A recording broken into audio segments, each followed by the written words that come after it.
there, nation, and welcome to the show where we help you to play miniatures wargaming on a budget. It is I, Commander Cheapskate. We're back with another episode of Commander Cheapskate Gamer Reviews, and this is a series that's dedicated to reviewing different products for the miniatures wargaming hobby. And on today's episode, we are taking a look at Matthias Eliasson's Warhammer Armies Project for 9th edition Warhammer Fantasy.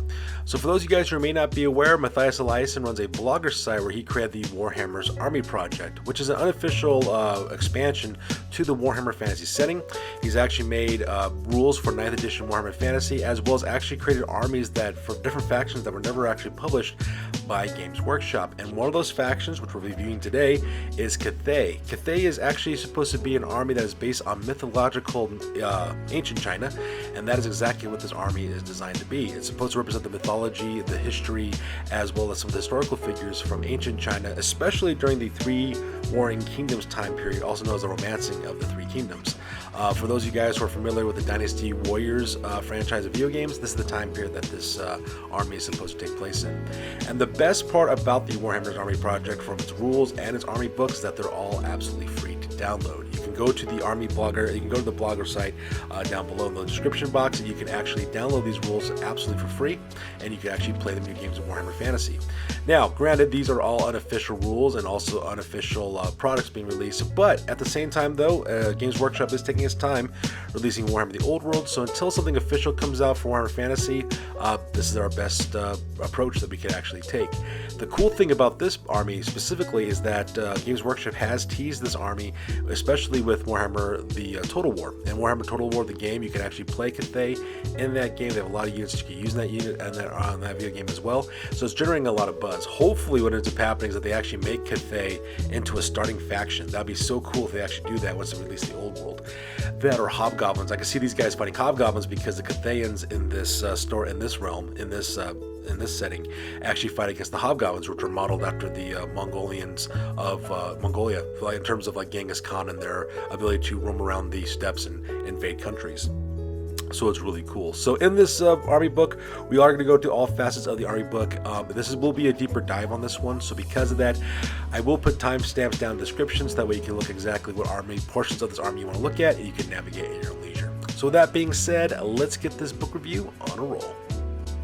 Alright, so here we are. We're on my desktop for my computer real quick, and we're going to open up the PDF document. So as you can see here, this is the PDF copy of the army book for Cathay for Warhammer Armies Project 9th edition. As you can see, it's a beautifully done cover, and just like always, Matthias Eliasson does a beautiful job with the desktop publishing of these publications. Now, in case you guys are wondering what Cathay is, let's go ahead and scroll down real fast. Cathay in the lore of Warhammer is supposed to be modeled after ancient China. Ancient China, specifically during what is known as the Three Warring Kingdoms time period, where basically there were three kingdoms in China and they were fighting each other during this time period. For those of you guys who might be otakus out there, who might be really big gamer nuts as well as historian nuts, this is the time period of the video game series Dynasty Warriors. Dynasty Warriors is a very popular video game series that came out, and you play members of the three different kingdoms of, I believe there's Wu, Shu, and Win are the name of the three kingdoms, and they actually fight amongst each other in a civil war to take over the Han Dynasty. There's also an period of time period known as the Romancing of the Three Kingdoms time period in Chinese history. They have a lot of stories about this time period, a lot of myths as well. It actually combines a little bit of mythology and history with this time period, and that's the historical context of what Cathay is supposed to be. So Cathay is supposed to be ancient China in that time period. As you can see, once again, a beautiful desktop publishing technique made by Matthias Eliasson. Like I always said before, if you didn't know any better, you would assume that this is actually a real publication from Games Workshop. See, for example, if you look down here in the cover art, it says Dynasty Warriors 6 by Koei Entertainment. That's the name of the video game company that made Dynasty Warriors. And so that's exactly what we're looking at here. Now, when it comes to the contents, we're pretty much going to skip the lore. We're not really going to cover the lore too much in this video for this review. What we will do, however, is take a look at the army special rules as well as the bestiary for the entire list as well. Look at the war machines and the units are available. We'll also look at some of the special characters they have too, as well as their special army rules, as well as their magic lore rule, as well as their magic items. And then, of course, we'll also talk about the point values for the different leaders, and then, of course, give our overall conclusion of this beautifully printed up document for Cathay in 9th edition Warhammer Armies Project. So right off the bat, just to let you guys know, this army has actually never been created by Games Workshop. They've always mentioned it in the lore of Warhammer Fantasy, but they never actually made an actual army book for it or miniatures for it either. Unfortunately, the game Warhammer Fantasy was canceled, of course, in lieu of Warhammer Age of Sigmar, but with Warhammer the Old World making a comeback here pretty soon, hopefully they'll actually shine some light onto Cathay. A nice thing about this is that it could be a possibility we could see army from it, as well as rules, as well as miniatures in Warhammer the Old World. And the reason why is because of Warhammer Total War 3. They actually introduced Cathay as a faction, and a lot of people really love that aspect of the game. So hopefully we'll see something really soon. So this is the contest we'll be going over today, and then of course we'll talk about the different, start off with the Celestial Host by talking about all their units real quick. Alright, so first of all, let's talk about the Celestial Host real quick. So, this talks about Grand Cathay, about the units that they have here. So let's talk about their army special rules real quick. So it says their first rule is known as Iron Discipline. Units with this special rule count as having one more rank than normal for the purposes of combat resolution, up to a maximum of 4+. Note that you still need to at least have one complete rank of 5 or more models for this rule to have any effect. So that's it kind of shows you the idea that about how skilled the actual Chinese military used to be back in the day, which is actually kind of cool. Then we have repeater crossbows, of course. This would be like the Choconos that people have never seen those before. Basically spring-loaded, ratchet-loaded firing crossbows. Looks like they have an 18-inch range, strength of 3, with multiple shots 3, so that's really cool.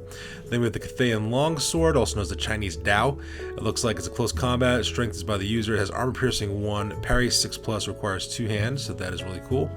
Then we have a Fire Lance. A Fire Lance, according to this, is a black powder weapon that fires a small projectile just before entering combat. These deadly one-shot weapons give the golden edge versus hand-to-hand combatants. I've actually heard about this before. It's actually kind of like a spear is what they kind of used, and it kind of fired a gun out.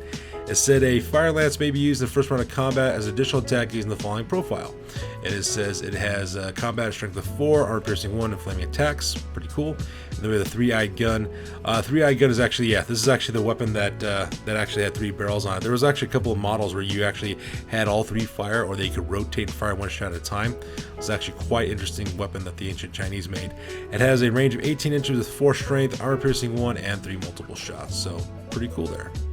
Alright, so let's talk about their generals real fast. For the commanders, we have generals and captains. Let's take a look at their list here. They got movement 4, weapon skill 6, ballistic skill 5, strength 4 and 4, 3 wounds, 6 initiative, 4 attacks, 9 leadership. Pretty much the same thing here in the bottom with the captain, with 4 movement, 5 weapon skill, 5 ballistic skill, 4 strength and toughness, 2 wounds, 5 initiative, 3 attacks, as well as 8 leadership. So this is actually pretty good. These guys are pretty much on par almost with high elves almost in terms of their initiative characteristic, as well as pretty good weapon skill, pretty decent stats for humans, so not bad. I'm actually surprised to see they don't have any actual additional special rules beyond that, which is actually kind of interesting. Then we have Wu Jin. Wu Jin, I believe, is the name that they actually used for their sorcerers from this time period. So let's talk about that. We have a Wu Jin Lord who's got movement 4, 3 weapon skill, ballistic skill, 3 strength, 4 toughness, 3 wounds, 3 initiative, 1 attack, and 8 leadership. While regular Wu Jin has got 4 movement, 3 weapon skill, ballistic skill, 3 strength and toughness, 2 wounds, 3 initiative, 1 attack, and 7 leadership.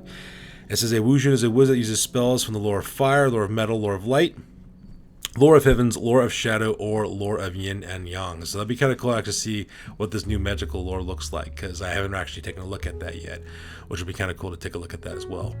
Then we have strategist. Looks like another character type. This looks like, for those of you who are wondering what's the deal with the strategist, ancient China has been known for a really important couple of military works that came out from that time period, known as The Art of War by Sun Tzu. So I imagine this is supposed to be like that kind of thing, like this historical figure Sun Tzu, Art of War, as their primary source of military tactics. So that's probably what they're talking about here. So let's see, the strategist got a stat of 4 movement, 3 weapon skill, ballistic skill, strength, toughness, 2 wounds, 3 initiative, 1 attack, and 7 leadership, but no special rules. It's kind of interesting how these guys don't have special rules right now. Then we have Wujia, I believe is how you pronounce that. I do apologize if I'm mispronouncing these Chinese words. So Wujia are, let's see here, movement 4, 6 weapon skill, 5 ballistic skill, 4 strength and toughness, 2 wounds, 6 initiative, 3 attacks, and 8 leadership. They come with Killing Blow, which is awesome, as well as 4+ dodge. They have the Duelist special rule. Wujia must always attempt to issue and accept challenges. While fighting in a challenge, they may reroll all failed roll to wound and to hit. So that's pretty good. This actually could be a pretty deadly unit right there, deadly character right there. If I remember correctly, I believe Wujia, that's actually a type of martial arts film, I think. or something very similar to it. It looks like these guys are supposed to be like lone warriors and heroes that you see in like kung fu movies and stuff of that nature. I believe that's what that is, and that's kind of cool actually to kind of bring in that little aspect of it into this army. Then we have Imperial Infantry. If I'd imagine these are like your normal soldiers, we have Livy Infantrymen as well as Imperial Infantrymen. Livery Infantrymen and Imperial Infantrymen look like they're pretty much the same except for the leadership characteristics as well as their weapon skill. Levy Infantrymen looks like they have movement 4, 2 weapon skill, ballistic skill, 3 strength and toughness, 1 wound, 3 initiative, 1 attack, 6 leadership. Their champion, the corporal, has 1 additional attack. And then the Imperial Infantryman has got, yeah, that's what it basically looks like. 4 movement, 3 weapon skill, ballistic skill, toughness, and strength, 1 wound, 3 initiative, 1 attack, 7 leadership, while the sergeant has a 1 additional attack. So, and then they have this iron discipline rule attached to them as well. So I imagine these guys are, the Levy Infantrymen are kind of like more like your Bretonnian men, Bretonnian peasants, Levy peasants, while your Imperial Infantrymen are like your typical, like, kind of like state regimental troops from the Empire Army. So very much on par to their Empire as well as Bretonnian counterparts, it looks like. Then we have Imperial Bowmen. So it looks like the same thing going on here. We got our, exactly the same stats as our infantrymen, except I believe, these guys have iron discipline as well, except these guys have been carrying bows. So kind of cool there. And that's another thing I really appreciate about Matthias Eliasson's work on these Warhammer Army projects. He gives you a plethora of units to choose from, a lot of variety, so that's actually really cool about some of the stuff he's done here.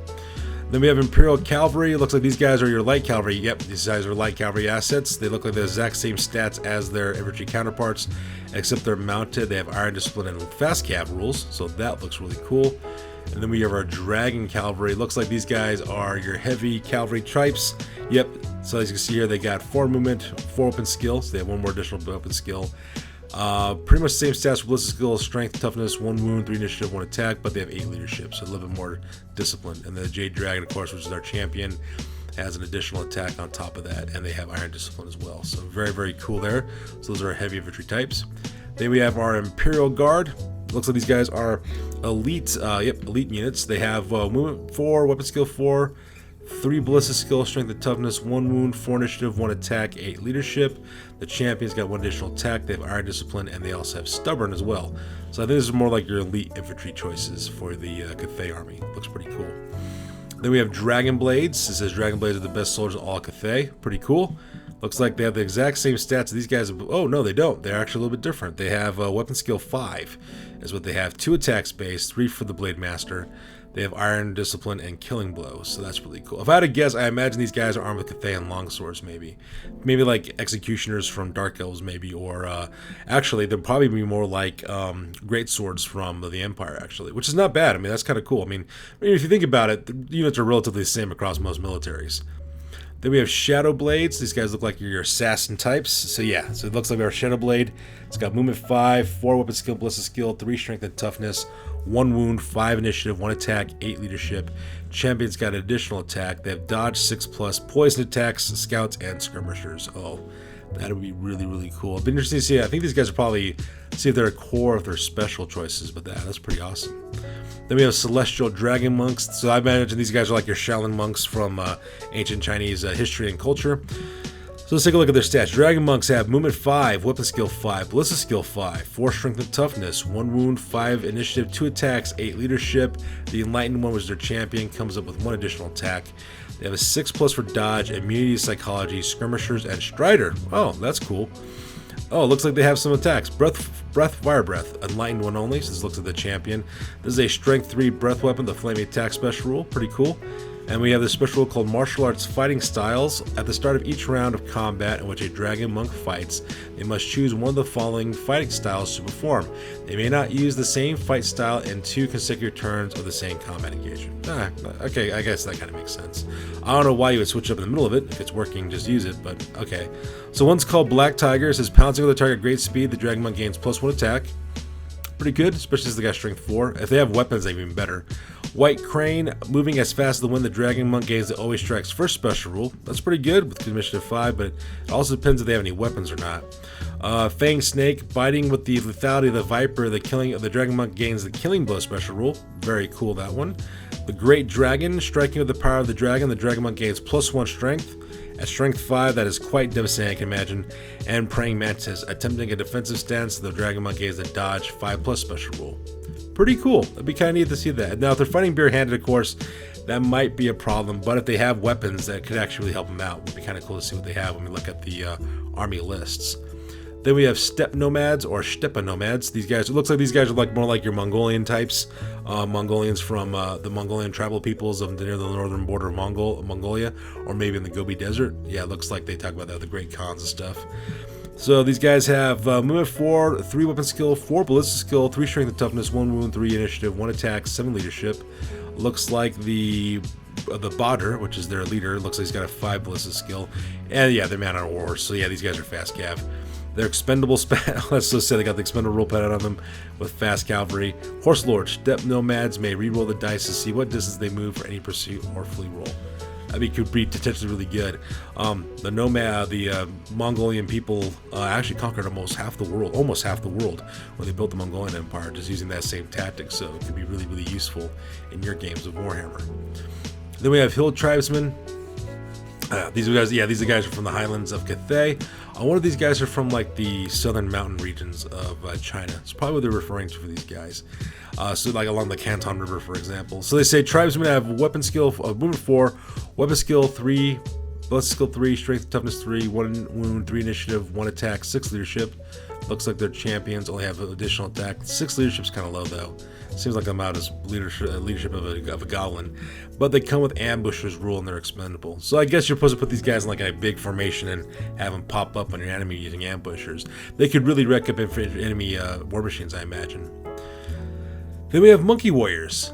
So yeah, I guess it's kind of going into myths now with the monkey warriors, like the Monkey King, for example. So let's talk about these guys real quick. It looks like they have 5 movement, which makes kind of sense. They're supposed to be fast. 3 weapon skill, ballistic skill, strength, and toughness. 1 wound, 4 initiative, 2 attacks, 6 leadership. Leadership's kind of rough on that one, though. Looks like their champions got 1 additional attack. They have the dodge special rule. They're expendable. They have 4 strider special rule, obstacle strider special rule, and skirmishers.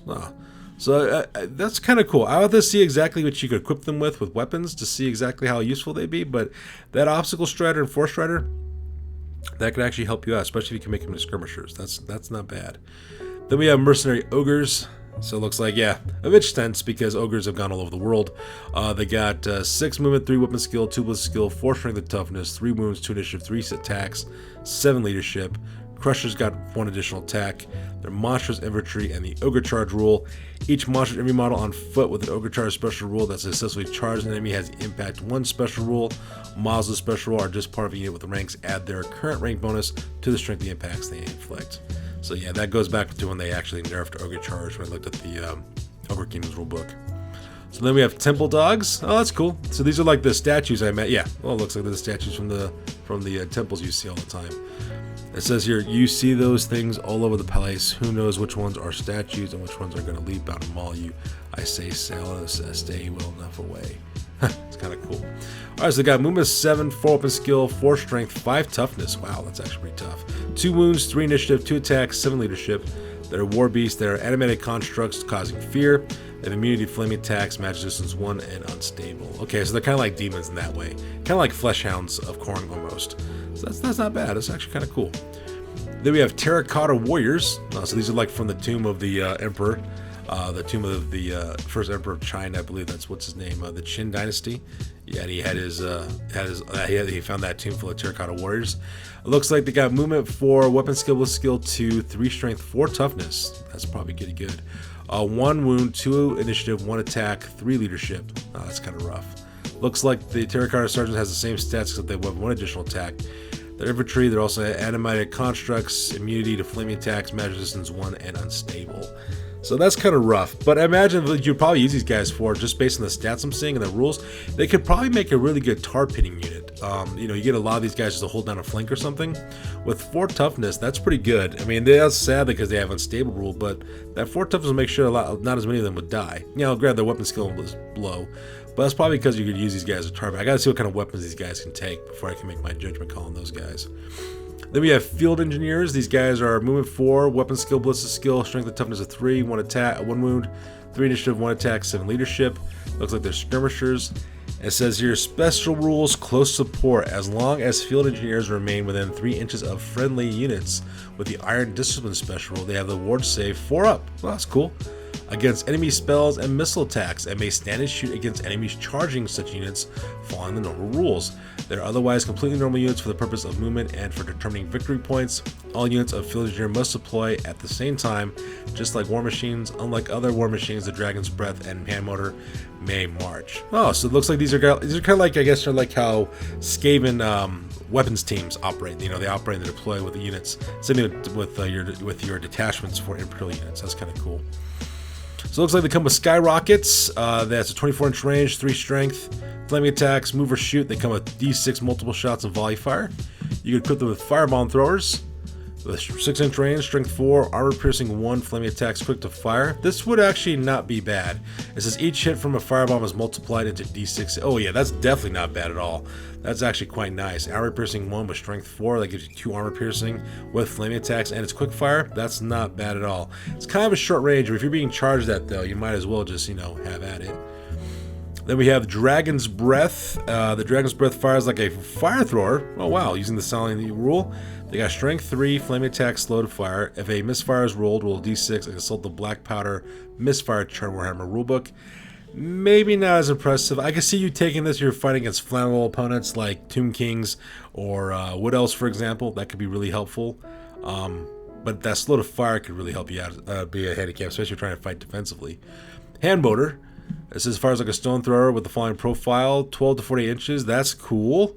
3 strength, 6 strength for the center, armor piercing 1, multiple wounds D3, slow to fire. And the misfires roll D6 and consult the black powder misfire chart and the Warhammer rulebook. This could actually be kind of good. Actually, I could see a couple of these things. I could see you definitely using skyrockets as well as firebomb throwers for like your frontline fighters. Dragon's Breath could be kind of cool, but kind of single purpose. But you could definitely put your hand motors like your archer units. That could be really nice. Give it some additional firepower. That's kind of cool. That is really cool, actually. Then we have War Chariots. Looks like War Chariots are movement 7, 5 strength, 4 toughness, 4 wounds. Charioteers are 4 weapon skill, 3 ballistic skill, 3 toughness. 3 strength, 3 initiative, 1 attack, 8 leadership. Come with horses. Chariots are armor save 6. The Elite War Chariot looks like it's pretty much the same stats, except it's got 1 additional wound. And the Charioteer looks like it's the same exact stats. It just has 1 more wound. Armor save 6. Unfortunately, I do remember recalling that they kind of nerfed. They really nerfed chariots in this edition of the Warhammer Armies Project, which is actually kind of sad, but that's what they did there, though. But it's not so bad stats. It's just the armor save is what I have a problem with. And then we have 2 new. Looks like we're getting into War Machines now. We have War Drums and War Wagons.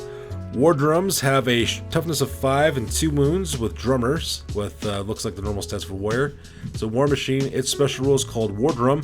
The War Drum acts as a musician to all units within 12 inches, as its effects are cumulative with normal musicians. Oh really? Okay, that's not bad. In addition, any Art of War stratagems tests may be re-rolled. If captured, the War Drum is worth 100 additional victory points, just like the Battle Standard. Yeah, that's kind of rough, especially with the stats that it has. But I imagine these war stratagems play a huge role in this army, so I can imagine this being kind of worth it. I guess it would just come down to your risk assessment, whether you think it would really mess you up or not. Then we have War Wagons. The War Wagons have a movement of 3 inches. They have 6 strength, 6 toughness, 6 wounds, and the warriors, of course, have the normal stats of a normal warrior. It's a chariot with an armor save of 2. It's unbreakable. Unlike other chariots, the War Wagon does not have Swift Stride or Impact Hit special rules and treats all terrain as impassable. The crew counts as infantry for the purposes of resolving their attacks. That's not bad, though. Having that unbreakable stat would really help out. You could actually use it to lock down a flank or something.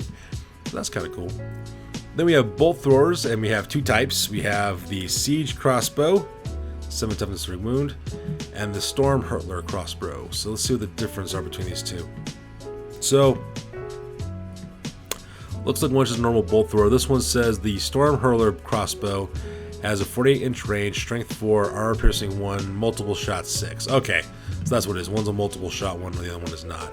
I say get both. We kind of help you out in both situations. That's kind of cool. Then we have catapults. That makes sense. Dragon cannons. Dragon cannons looks like they're normal cannons. It says explosive ammunition. Instead of firing normally, a dragon cannon can fire explosive ammo.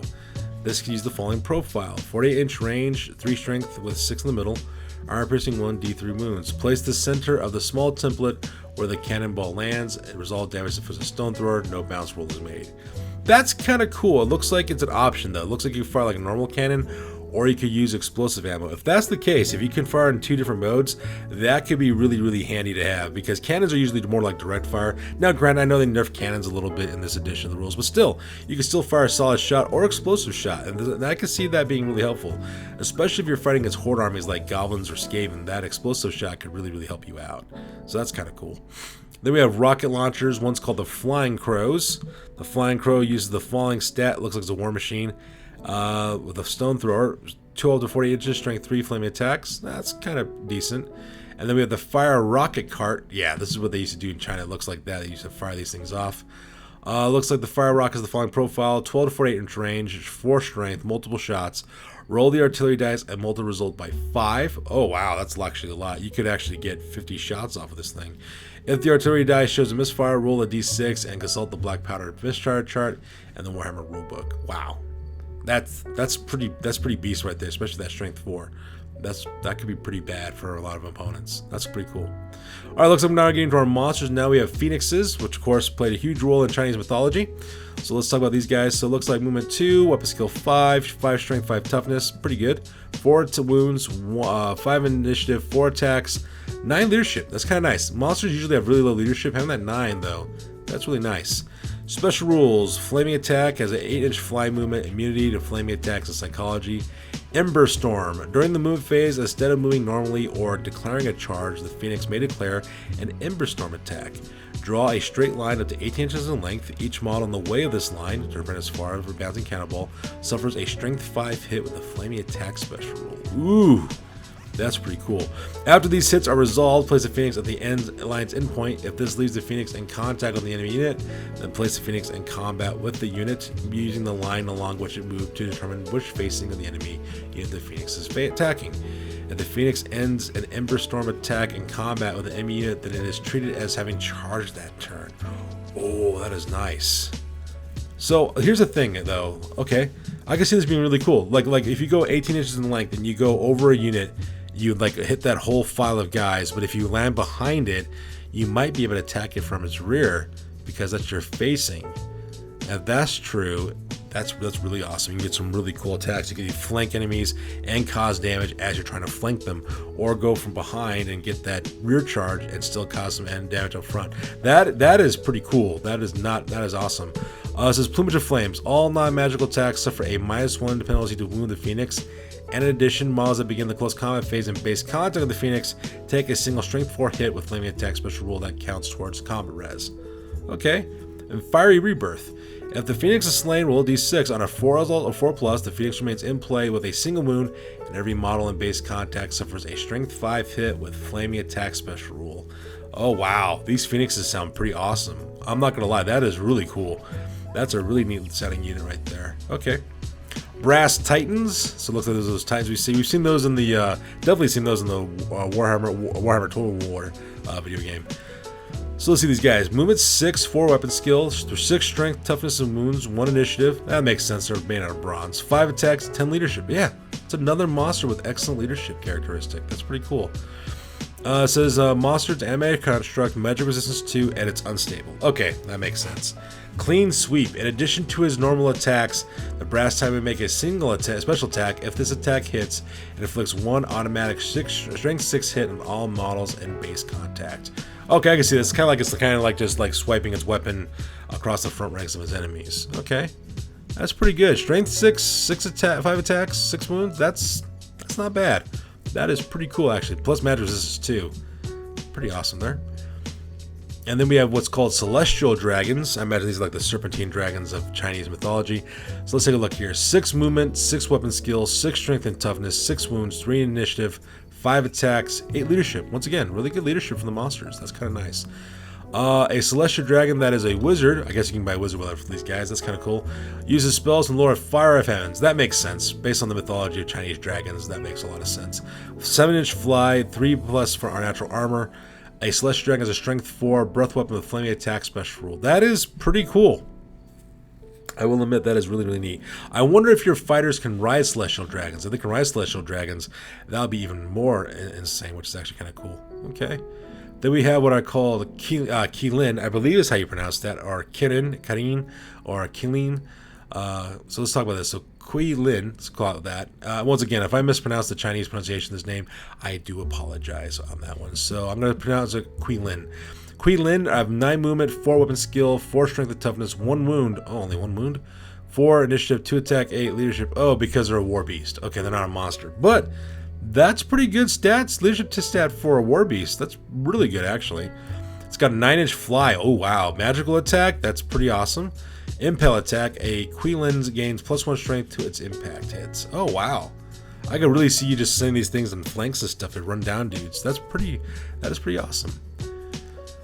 Okay, so we have Piju. I believe that's how you pronounce that. Piju, I believe is how you pronounce it. If I'm mispronouncing this Chinese name, I do apologize ahead of time. So Piju, I believe is how it's pronounced. It's got a 7-inch movement, 5 weapon skill, 0 ballistic skill, 5 strength and toughness, 4 wounds, 4 initiative, 4 attack, 7 leadership. It's a monster. That's pretty good. It's got fly. Once again, 7 leadership. Not bad for a monster. Fly 8 inches and hatred of demons of chaos. Okay, so this is an anti-chaos monster. So Piju, I believe is how you say that one. Very, very cool. All right, so that pretty much makes up the monsters on this one. So with monsters and units done, looks like we're moving on to our special characters. So we'll be right back with that part of the review. Alright, looks like we're back now with the special characters. This character's name is Pu Yi. He's the Celestial Dragon Emperor, Son of Heaven, Divine Leader of Cathay. So this is the actual Emperor of Cathay, which is kind of cool. So let's talk about his stats real quick. He's got a 4-inch movement, 6 weapon skill, 5 ballistic skill, 4 strength and toughness, 3 wounds, 6 initiative, 4 attacks, 10 leadership.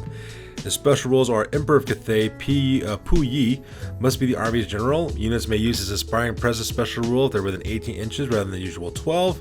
In addition, the Emperor has any unit with gains immune to psychology as long as he remains with it. That's pretty cool. He's got the Phoenix Talon, which is a magical weapon, Cathayan Longsword. This sword gives the wielder +2 attacks as well as flaming attacks and ignores armor saves. Wow, that's pretty good. Then we have Celestial Dragon Armor, Heavy Armor. Armor gives Pu Yi the immunity to flaming attacks and ward save 5 up. Pretty bad, but that's pretty good.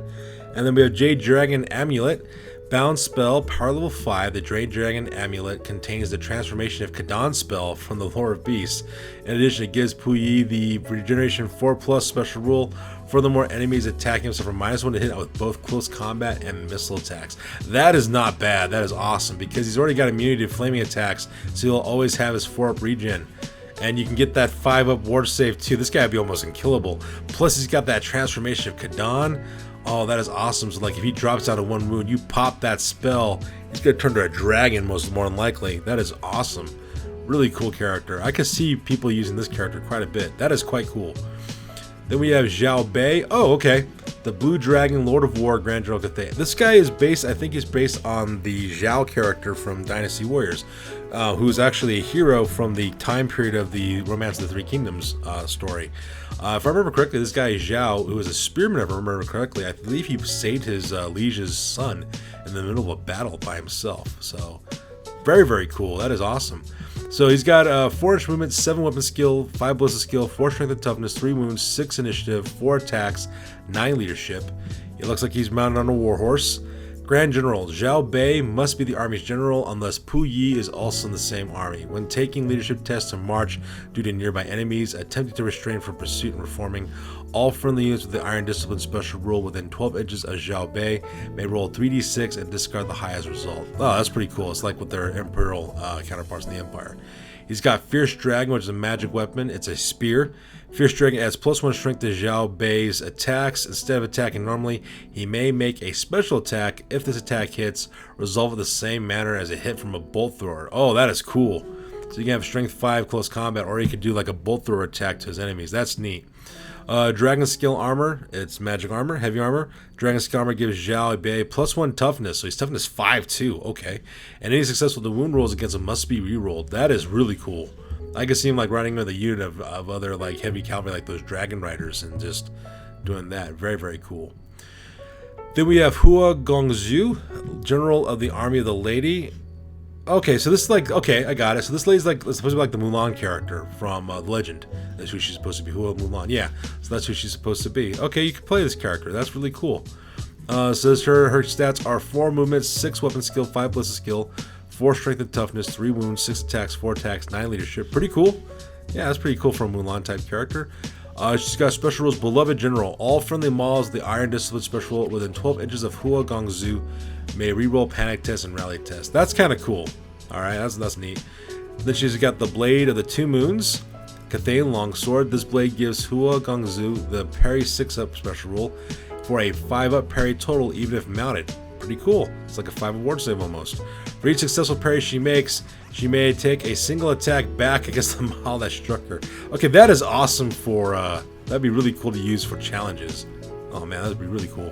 Then she's got the Jet Dragon Talisman. The Jet Dragon bestows magic resistance 1 to any friendly within 6 inches of Hua Gongzu. That's, you know, that's alright.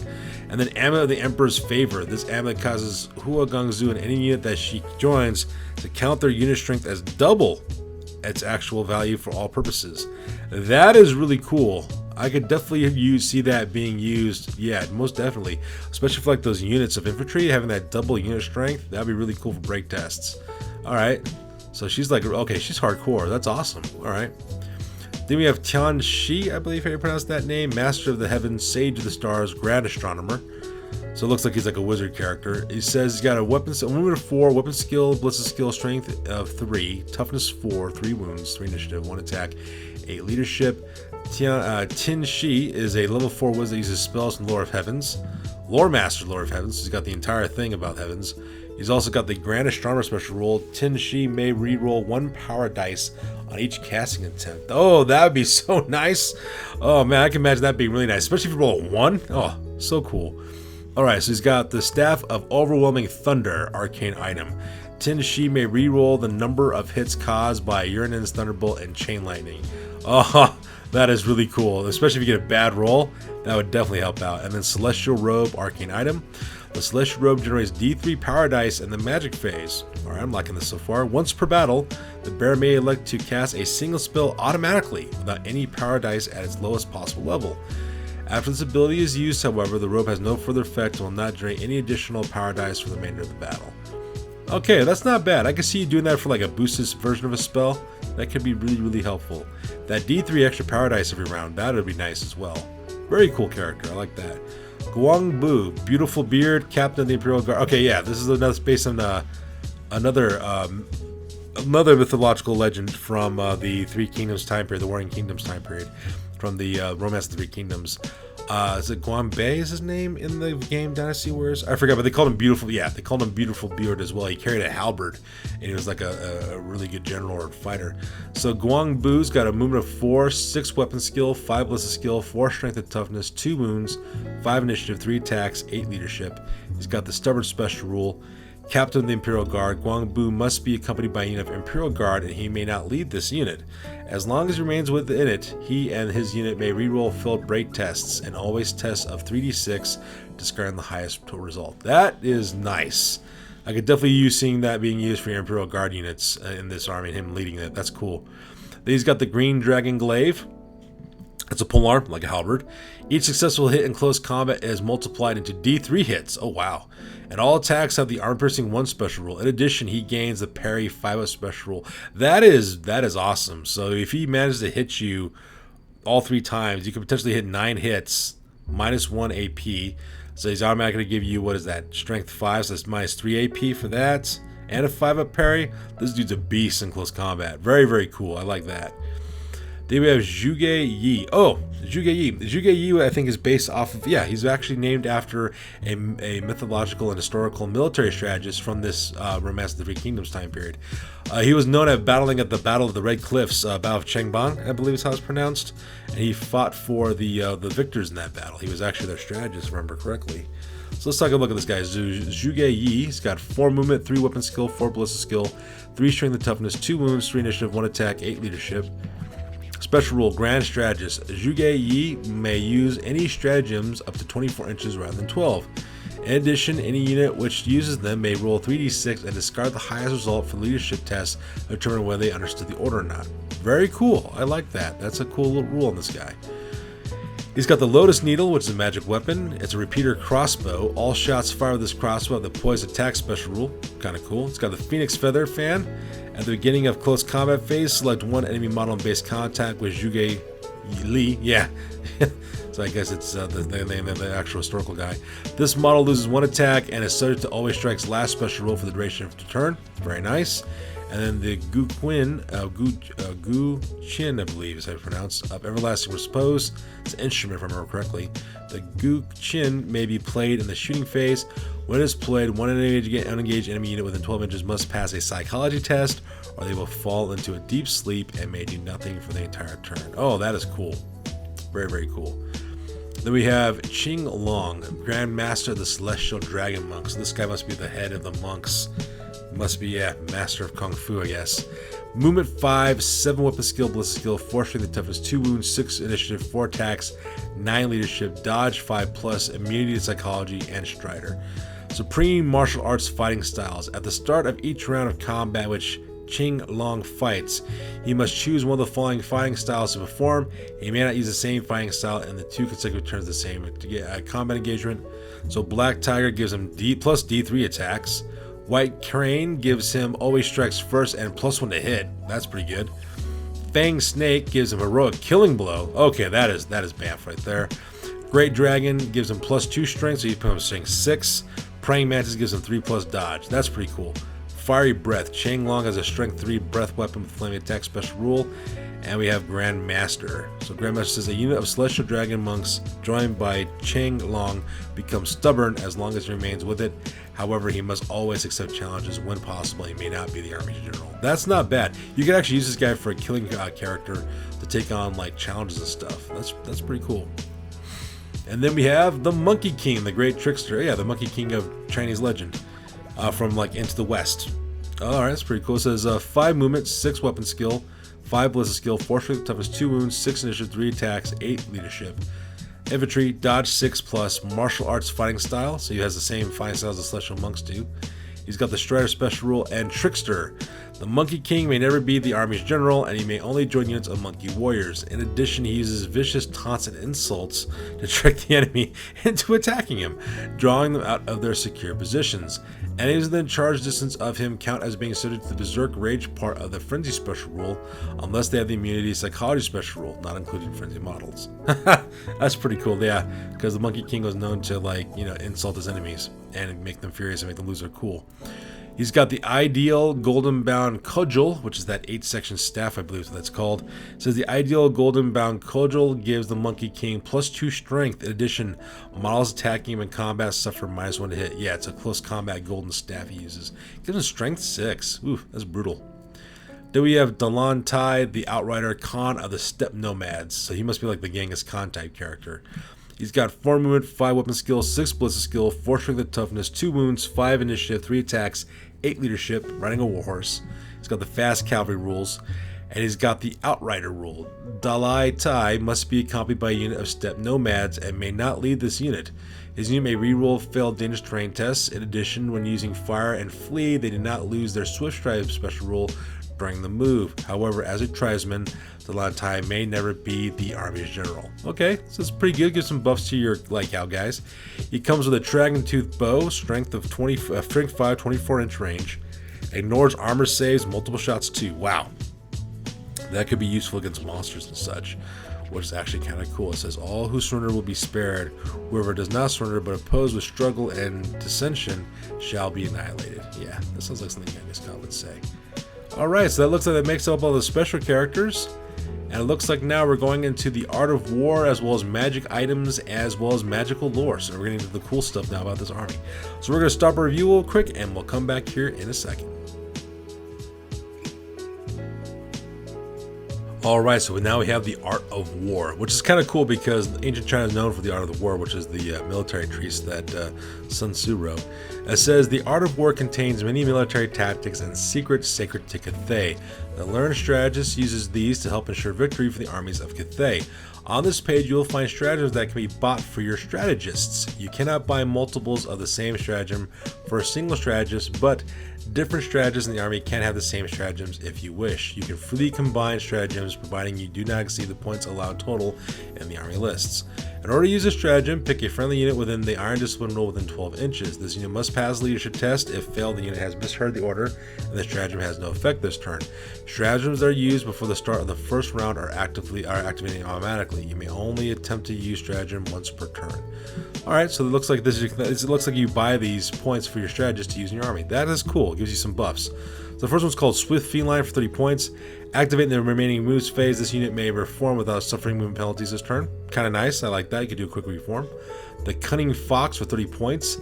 Activate after deployment. One unit may redeploy up to 6 inches away from its placed position and must still deploy within the allowed deployment zone as per normal. Kind of nice. Kind of steep for 30 points, but I can see where they're going with it. The Swooping Hawk for 30 points.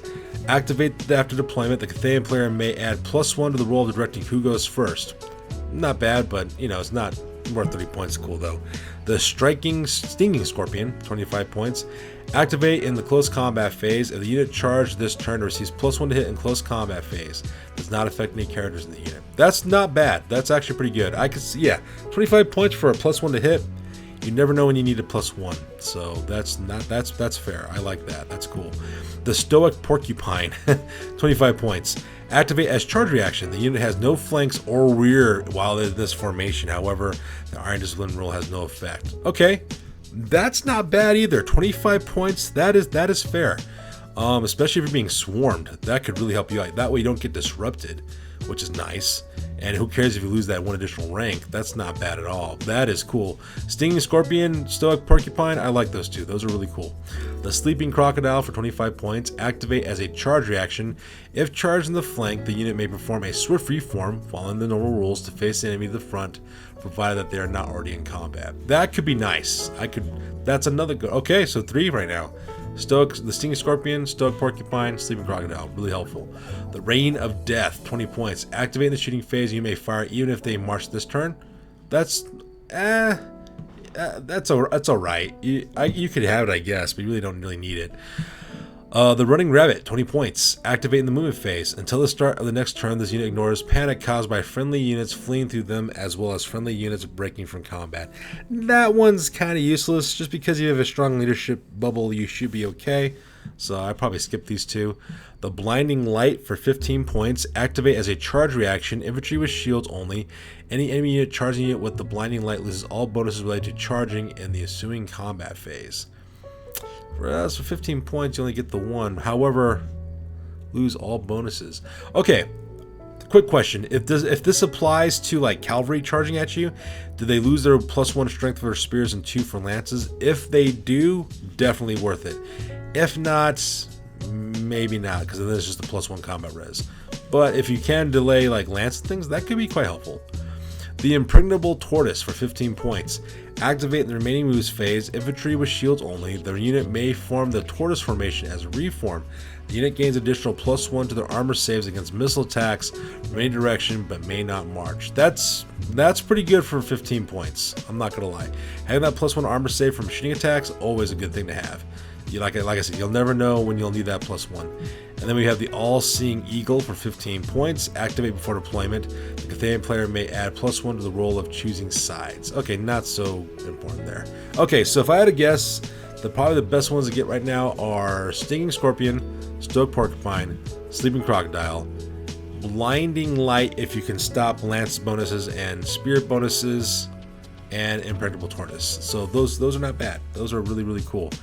I like that. That's pretty neat. It also depends how many of the many points this strategist can actually take, but still, that's not a bad combo. All right, so we have our lore. We have 2 lores: the lore of Ying and the lore of Yang. So let's talk about this. So Equilibrium lore attribute: when choosing their spells, the wizard always gains both the Ying and Yang versions of each spell. Well, that's kind of cool. In order to maintain the balance of the sacred energies that is the Yin and Yang, every other successful cast spell must be from the other energy type, or the wizard suffers a miscast on the roll of any double. Okay, that's not bad. So if you can alternate the two, you could ignore miscasts. Yeah, looks like the same thing happens in the other lore as well. And these are the opposites of each side. All right, let's take a look what we got here. The first one's called Ancestor's Courage, cast 8+. Augment spell, 12-inch range. Until the start of the caster's next magic phase, the chosen unit gains the stubborn enemy unit psychology special rule. The wizard may choose to increase the range to 24. If they do so, the casting value is up to 11. Giving stubborn to unit, always a good thing. So let's take out the opposite. So it says Warriors Incarnate, 8+. Warrior Incarnate is an augment spell with a range of 12 inches. Until the start of the caster's next magic phase, the chosen unit is subject to the Frenzy and Hatred special rules. Oh, okay. The wizard can choose to increase the range of the spell 24 inches. If they do so, the casting value is increased to 11+. Okay, so getting your Frenzy and Hatred versus Stubborn, and what was the other one? Immune Psychology? Okay, I can see that. I see the difference now. Sapping of Will, 5+. A Hex spell, range of 18 inches. The target is subject to the Always Strikes Last special rule. It suffers -1 to his weapon skill until the start of the caster's next magic phase. The wizard can choose to extend the range at 36 inches. If so, it's up to 8. That's pretty nice, having that last strike last as well as -1 weapon skill. The Yawn version is called Strength of the Heavens, 5 up. Strength of the Heavens is an augment spell with a range of 24 inches. All models and the target gain +1 to their strength and the magical attack special rule until the start of the caster's next magic phase. The wizard can change out the spell to target all friendly units within 12 inches for a power level of 10. That is dope. That is awesome. +1 strength and magical attacks. You could really raise some hell with some undead units. However, though, if you're fighting against armies that have like reward resistances against magical attacks, that can be kind of bad. But yeah, these are actually kind of good. I can see that. You could cast this spell at your enemy, Sapping of Will, and then cast the same one on your own guys. You'll be okay. Not to worry about miscasts. Pretty cool. So next second one's called Absorbing Chill, 6+. Absorbing Chill is an augment spell with a range of 24 inches. Enemies attacking the sufferer unit suffer a -1 to wound until the start of the until the caster's next magic phase. The wizard can choose to have this spell target all friendly units within 12 inches. If they do so, casting value is 12+. That's not bad. That's really good. -1 to wound against, and such a lower enough casting value. That is quite doable. All right, so let's take a look at our rival here, the Lord of Yawn. Flames of Azure, 6+. Flames of Azure is an augment spell with a range of 24 inches. Until the start of the caster's next magic phase, the target unit gains the Flaming Attack special rule, and all enemy models of base contacts of a Flaming Attack Strength 3 at the start of the close combat phase, which counts towards combat resolution. The wizard can choose to have this spell target all friendly units within 12 inches. If they do so, the casting value is increased to 12+. These are not bad casting values, to be perfectly honest. Oh, I'm sorry. Yeah. Okay, so that's not bad at all. Actually, that's pretty good. Yeah, I like that. That is pretty neat, having that Flames of Azure. And then Blazing Phoenix. Yeah, I can definitely see those two being used. Alright, so let's see, we have Bereavement of Life. Cast of 9+. Bereavement is a magic missile with a range of 24 inches. Costs 3d6 hits. Each hit causes a wound, which ignores armor save on the roll of natural 6. The wizard can choose to increase the range of the spell to 40 inches. To do so, cast up, increase to 12+. That's... yeah, if you need a 6 on that one, that's going to be kind of hard to do. But, so yeah, magical missile range causes 3d6 hits, causes a wound, which ignores armor saves on roll 6 up. Okay, so you have to roll 6 up on that. Not as great. So we have the next one, Call of the Dragon. Cast an 8+. Call of the Dragon is a direct damage spell. The caster makes a breath and weapon attack with strength 4 and the Flaming Attack special rule. This may be cast in close combat, following the normal rules for breath weapons. The character wizard can then choose to instead have the spell to resolve at strength 5. If they do so, +13. That's not a bad casting total, and that's really nice to have strength 5 breath attack. So I definitely would suggest you take the Yawn version, but then you also have to cast the Bereavement of Life to ignore miscast. So there's that. Then we have Shroud of Darkness, cast on 10+. Shroud of Darkness is a hex spell with a range of 18 inches. The target unit cannot declare charges, cast spells, or shoot at targets that are not within 8 inches until the start of the caster's next magic phase. The wizard can choose to increase the range of the spell to 36 inches. If they do so, the casting value is increased to 13+. Not bad. I could definitely see that using against like a shooting heavy army, like a dwarf gunline or something. That could be really cool. And there are a Yawn version of this one's called Resurgence from Death. Sorry, not Resurgence from Death. It's called. Oh, okay. They have multiple spells here, so I guess it'd be 4 and 5. So it looks like we have Resurgence from Death and Path of Light. I guess Resurgence from Death, cast on 9+. Research for Death is an augment spell with a range of 12 inches. The target gains the Regeneration 5+ special roll to the start of the caster's next magic phase. The wizard can choose to increase the spell to 24 inches. They do so, cast on a 12+. That's not bad. Resurgence of the Dragon, Resurgence from Death, and that 5-up regen could really definitely help. I could definitely see that being helpful on that part. So I can see that as well. Really cool. Then we also have, what's it called? Earth Eruption. That costs 14+ on the cast. The Earth Eruption is a direct damage spell. Place the small template anywhere within 24 inches of the caster. It then scatters d6 inches. Models partially covered by a cover take a strength 4 hit. Models wholly covered take a strength 6 hit. The wizard can choose to increase the power of the spell to use the target large template instead, and they do so the casting value increases 17+, and the template scatters 2d6 for inches rather than d6. That's the only problem with magical vortex large spells like this, is that scattering effect. That can really mess you up if you're not careful. So then over here we have Path of Light, cast on 10+. Augment spell in the range of 12 inches. This target unit immediately moves forward their movement value plus 2d6 inches as if it was the remaining move subphase. Using the Strider special rule, the wizard can choose to increase the range of the spell to 24 inches, and they do casting levels up to 13+. That's not bad. And then we have Meteor Rain, cast at 12+. Meteor Rain is a direct damage spell. Place a marker anywhere within 24 inches of the caster and roll 2d6. The result is the radius in inches that will strike by the Meteor Rain. Any unit that is that radius takes 2d6 strength 4 hits. The wizard can choose to increase the power of the spell to roll 3d6 for the radius instead. If they do so, the casting values will record up to 18. That is potentially very powerful. I could definitely use seeing that to use to break contact with another unit or destroy one before you can come up to finish it off. Very, very cool. So Lore of Yon and Yin and Yang. That's a pretty cool looking like spell combination. I'm not gonna lie there. Last thing we're going to cover real quick before we move on to the army lists are the Celestial Treasures. So the Blade of Gangjiang and Mo Yi cost 65 points. Two-hand weapons. The wielder gains +1 to hit and to wound. In addition, the enemies must reroll successful armor saves and ward saves. For 65 points, that's kind of lackluster. I'm not going to lie. Then we have the Jade Sword of Feng Wu, 40 points. Cathay Longsword. Wielder gains the Always Strikes first special rule as +1 to his weapon skill. That's kind of overpriced for 40 points for always getting our strike first. Imperial Dragon Armor 55, heavy armor. Enemies attacking the wearer suffers -1 to wound. That's pretty good. In addition, the first unsaved wound suffered is automatically discounted. Oh wow. Furthermore, the wearer gains immunity to flaming attack special rule. That's not bad. 55 points to be able to suffer -1 to wound against. That's pretty good. Fists of Iron is cost 50 points. The Fist of Iron gives the wearer a 6 of armor save. In addition, the wearer gains +1 strength for each rank his unit has, up to a maximum of 3. Oh wow, that is not bad. It's like having a shield for 50 points, but you could potentially be +3 strength. So those guys are strength 4 could become strength 7. That is good. I like that a lot. 50 points. That's a fair mechanic. In my opinion, that's fair. That's fair. All right, I like that. That's a really good call on that one.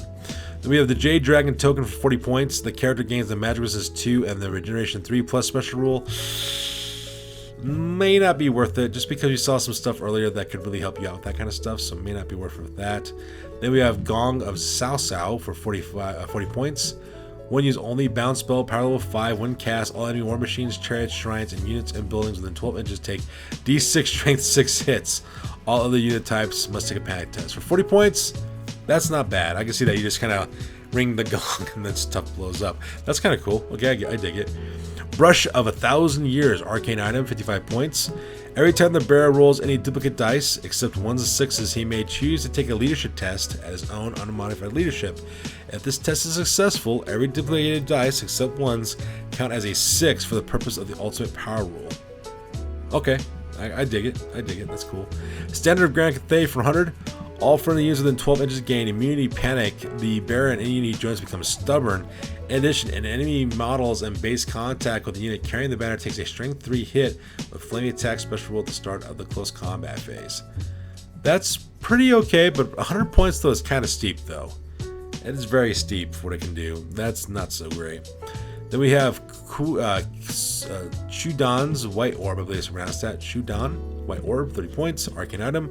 Bearer gets plus D3 to cast spells. However, if the bearer miscasts, he rolls 2d6 rather than 1 and picks the highest result. Yeah, that's actually pretty good. I'll take that. Plus E3 power for 3 points. That's safe. And then we have Sky Banner of the Lofty Heavens for 50 points. One use only. This banner may be activated at the beginning of any Cathay movement phase. The bearer of this banner and the unit they are with gain the Fly 10 special rule for the remainder of the turn. That could be kind of cool, actually. You can put that in big huge unit of something, have it fly over your opponent, just land somewhere unexpected. For 50 points, that's actually quite powerful. Pretty good deal there. Alright, looks like there's the magic items. So now the magic items are done, we will come back here in a little bit to talk about the Cathay Army list.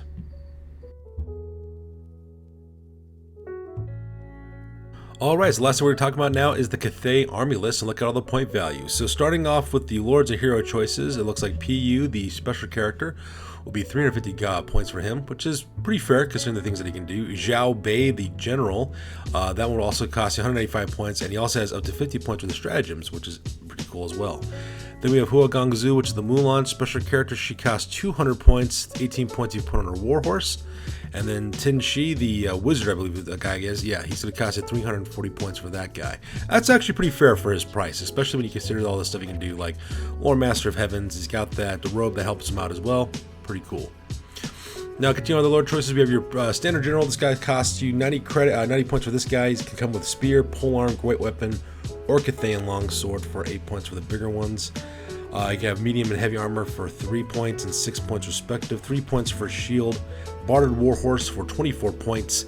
You can also ride a Quinlan. That's going to cost you 445 points for that, or elite war chariot for 90 points, or a Piju for 150. That's pretty good. And it can take 100 points of magic items as well. Then we have Wujin Lord, which is the guy who was the wizard. He costs level 3, 35 for level 4. He can ride a warhorse and take a grand total of 100 points of magical items. A war drums cost you 40 points. And you can also include 3 additional drummers to make it 5 to make it a little bit more defendable for 40 points. That's pretty cool. Then we have our hero choices. We have Guangbu, the Imperial Guard leader. He costs 130 points for that guy. Zhuge Yi, that guy is the one who's the master strategist for 105. Can take 125 points for him. Then we have Qing Long. That guy he's the martial artist. He comes 190 points. So he does not come with any weapons whatsoever. And the Monkey King costs 155 points for him. And then Dalan Tai, which is the Mongolian inspired special character, he's going to cost 110 points for that character. That looks like your captains cost 50, 25 to make them into a BSB. Looks like they got the same shopping list of spears, polearms, great weapons, Cathayan longswords, or additional hand weapons. They can take medium or heavy armor for 2 or 4 points respectively, 2 points for a shield, warhorse for 12, with 16 if you make him barding. They could also ride a Quinlan, which is that flying monster, for 30 points. A war chariot for 20, and they can take magic items up to 50 points. That's pretty good, actually. Then your level 1 Wujin wizard costs 65 points, 35 upgrade to level 2. They can take a warhorse for 12 and take a magic items for 50. Then you have your strategist. This is the character I was interested in, actually, for the stratagems. 15 points, really, just for that character. That's pretty good. Maybe mine on a warhorse for 12, take 100 points with the stratagems. Yeah, and since you can only take the 4 or 5 that I thought were actually kind of good, that makes sense. The Wujia Warrior, which is like the Kung Fu special character, 130 points. They can take additional hand weapons, spear, halberds, great weapon, or Cathayan longsword at a grand total of 50 points. For that killing blow, that's a little pricey, I would say, for that character. He does come with a 4 ward save for dodge, though, so maybe not. I could definitely see him being used as a combat support character. Alright, so let's go talk about our core units real quick. We have Livy Infantry for 2 points apiece. Wow, really low. But they also got those horrible stats. They got 30 points for full command, spears for half a point, pole arms for 1 point, shields for half a point, and light armor for half a point. I could see putting these guys with pole arms. That would actually give them that nice +1 strength. That would be kind of nice. Levy bowmen cost 4, 30 points for full command.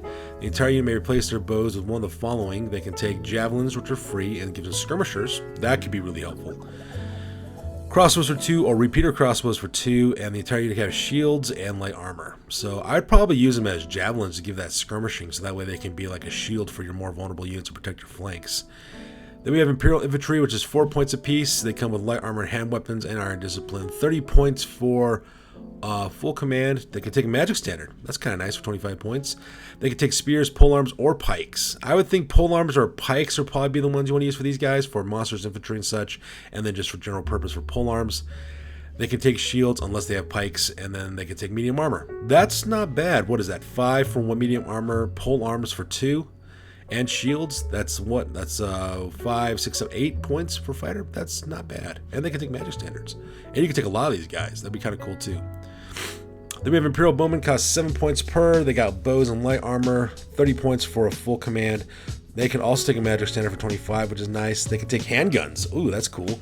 Handguns, crossbows, or repeater crossbows. They could also have medium armor and shields. That could be a deadly combination. Medium armor and shields with handguns. That would be a beast unit to go up against. I'm not gonna lie. Of course, that's what? That's 9, 10, 11 points for those guys. That's not bad. That's actually pretty good. Then we have Imperial Cavalry, which is your light cavalry guys. They come with hand weapons and spears. Costs 11 points, 25 points for full command. They could take a standard as well for 25. They get javelins, bows, or crossbows. I think crossbows are probably the best thing for these guys. I would not give them shield or light armor, just use them as spammable crossbow firers. That'd be pretty cool. And then your heavy cavalry option, which is your dragon cavalry. They come with medium armor and hand weapons, 14 points apiece, 30 points for full command. They can take a magic standard up to 50, which is nice. That's really good for core. Oh, let's see, they could take spears and shields for 2, or fire lances for 2. That'd be kind of cool. Pole arms, flails, and 3-eyed guns. Ooh, 3-eyed guns would be kind of cool. They could have bows. They could also have heavy armor for 2 points, as well as barding for 2 points. You could really kit these guys out. Can you imagine like heavy armored gun-toting cavalry? Ooh, that'd be so scary to go up against. That'd be like what? That'd be 20, 22 points, 24 if you give them heavy armor. That's dope. All right, so going on with our core units, we have Steppe Nomads. Those guys cost 14 points apiece. These are your fast cavalry guys. They give spears or shields for 1 point apiece. Full command for 25. I would say just leave them bare bones and use them as fast cav to, as chaff for your units. Hill's Tribesmen cost 3 points apiece. 30 points for a full command. They can replace their shields with additional hand weapons for free, or they could take spears, javelins, or replace their shields with short bows. That's kind of nice for the ambushers. But for ambushers, though, I'd probably keep them with shields and just hand weapons. I think that'd be good enough. That way they can attack your enemy's war machines. Monkey Warriors are actually core. Oh, I thought these guys would be special. Guess not. There's 6 points per model. They got hand weapons. You have a Monkey Chief for 10, and then the entire team. Oh, blowpipes. That'd be kind of nice giving you poison attacks. That'd be really, really cool, especially if you make them into skirmishers. They can really harass your opponents that way. A lot of skirmishing options for this army, which is actually kind of cool. So going on our special units now, we have our Imperial Guard for 10. These are the guys with medium armor and pole arms, 30 points for full command, and they can take a magic standard with 50. That's not bad. That's pretty good. You can put a lot of these guys out there, especially since they got stubborn. That'd be a good flank defending unit, to be honest. Then we have our Dragon Blades. They cost 11 points apiece. They have medium armor, Cathay longswords, killing blow, 30 points for full command, and they can take a magic standard up to 50. That's pretty good too. I can see you putting like a character in this unit, like a wizard or something. Then our Shadowblade Assassins, those guys cost 10 points per model. They come with 2 hand weapons and throwing knives and poison attacks, scouts and skirmishers. They can also have light armor for 1, and they can have a Master Shadows for 10. I say just leave them bare bones and just use them to harass your opponents. Attacking war machine crews, for example, would be really, really good for these guys. You can put a unit of 5 of these guys for 50 points. That's not bad. 100 for 10, that's really good too.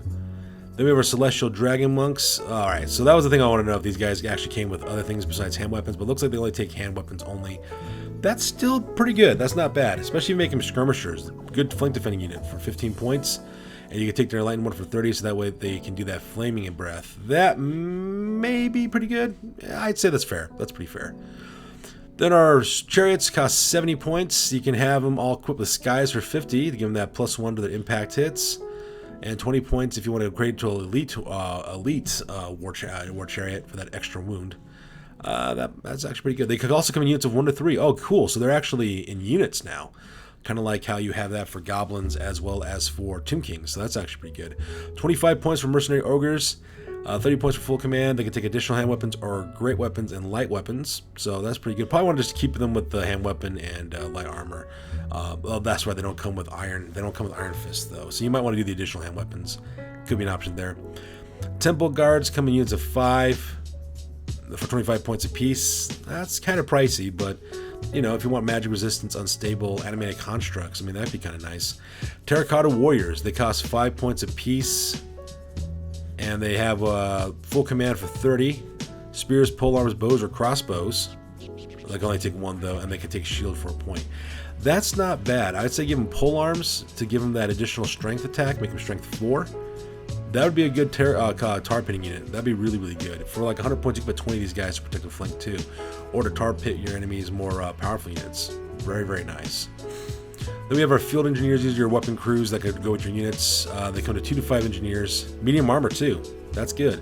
They got a 5 armor save. Dragon's Breath, hand motors, skyrockets, 3-eyed guns, and fire bombs. I'd probably give these guys fire bombs, maybe skyrockets, 30 points and 50 points. 50 points for like 2 of them to protect your archers. That'd be kind of good.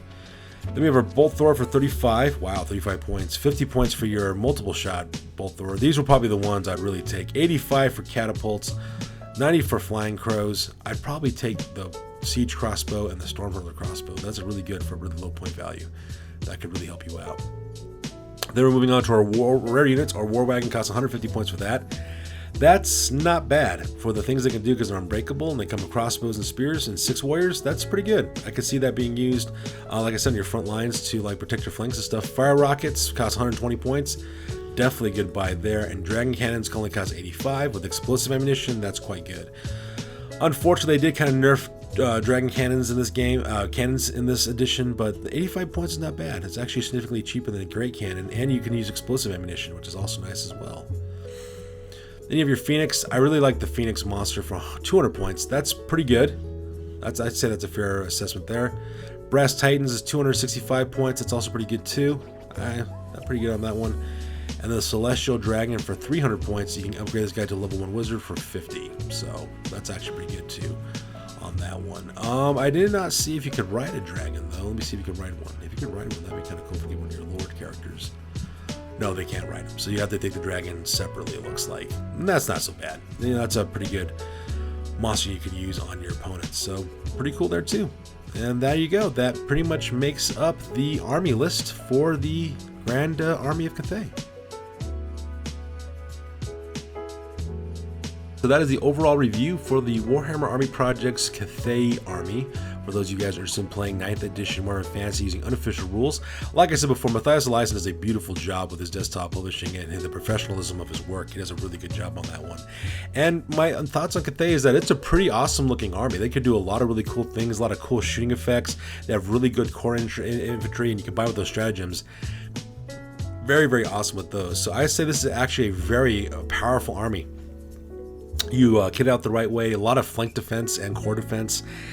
Really, really awesome as well. And the nice thing about this is because it's an original army, the nice thing about this army as well is that you don't have to worry about nerfing too much because the armies like this never existed before Warhammer Fantasy, so it's a little bit more palpable. Because if there's any nerfing going on with this army, I'm not aware of it just because I've never ever seen a Cathay army before. The only issue I can imagine coming across, of course, is finding miniatures for this army.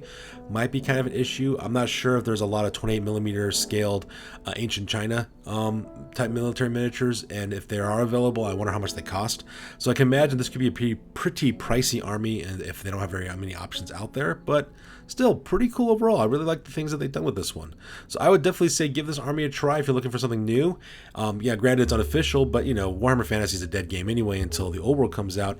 And who knows, this army might come back for the old world so you can get some practice for it too, which would be kind of cool. So yeah, definitely like this one a lot. So that's going to do it for this week, guys. As always, please feel free to like, comment, and or subscribe. Your guys' input is invaluable to us as always. Check us out on Facebook, Instagram, as well as blog.com for all the latest greatest hobby news related to this channel. That's good for this one, guys. We'll catch you guys next one. Peace out and stay classy.